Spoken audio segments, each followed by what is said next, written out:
Hello everyone, welcome back to my channel the IAS world. आज का हमारा tidbit topic है arrival of Portuguese in India. तो कहानी शुरू होती है 1453 से, जब ऑटोमन एम्पायर का 21 वर्षीय सुल्तान मेहमद सेकंड बाइजेंटाइन एम्पायर की कैपिटल कॉन्स्टेंटिनोपोल पर कब्जा कर लेता है।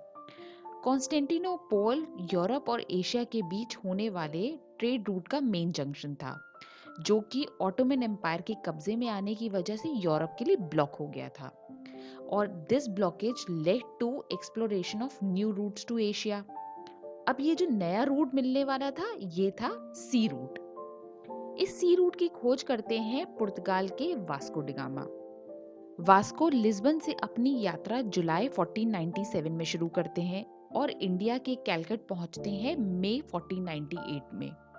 कैलकट केरला का एक शहर था जो उस समय मसालों के व्यापार का बड़ा बाजार था। आज हम कैलकट को कोझिकोडे के नाम से जानते हैं।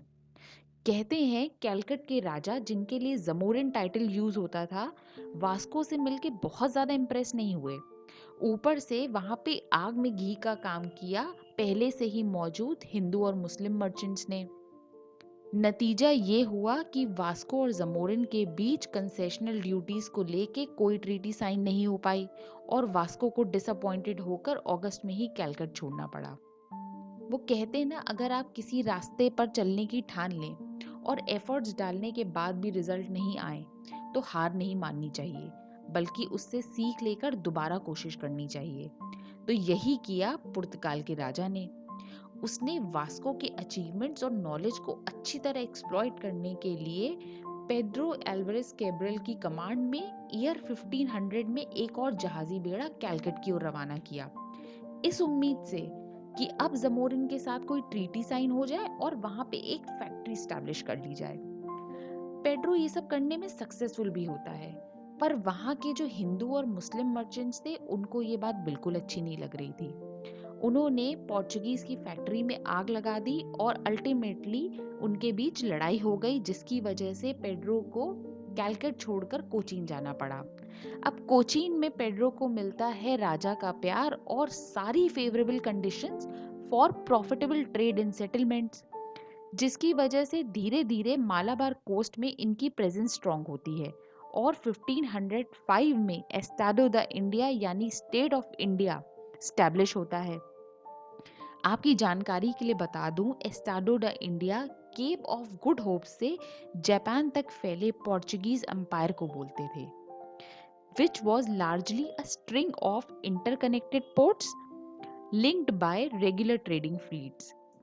इस एस्टैब्लिशमेंट के फर्स्ट वॉइसरॉय बनते हैं फ्रांसिस्को द अल्मेदा। अल्मेदा को इस उम्मीद से बाहर भेजा जाता है कि वो ईस्ट अफ्रीकन और इंडियन कोस्ट पर किले और ट्रेडिंग पोस्ट बनाएंगे, ताकि इंडियन ओशन में पोर्चुगीज का दबदबा बना रहे।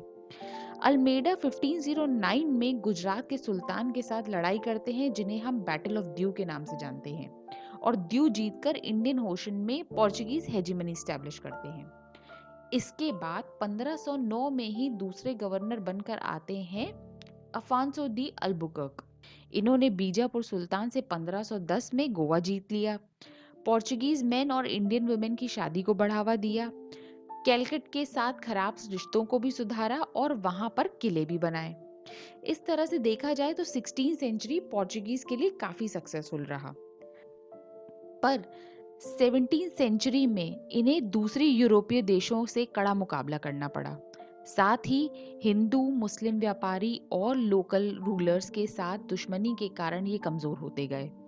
फिर मैन पावर की कमी, ब्राजील की तरफ ज्यादा ध्यान और पूरे विश्व में फैले पोर्ट्स को संभालने में डिफिकल्टी इनके पतन का कारण बना। अब आती है इंटरेस्टिंग फैक्ट्स की बारी। आपको पता है, जब वास्को डिगामा इंडिया आए तो उस समय नॉर्थ में सिकंदर लोदी का शासन था, यानी अभी तक इंडिया में मुगल नहीं आए थे। आलू, टमाटर, काजू, अनानास, पपीता, तंबाकू और प्रिंटिंग प्रेस को भारत में लाने का श्रेय पुर्तगालियों को दिया जाता है।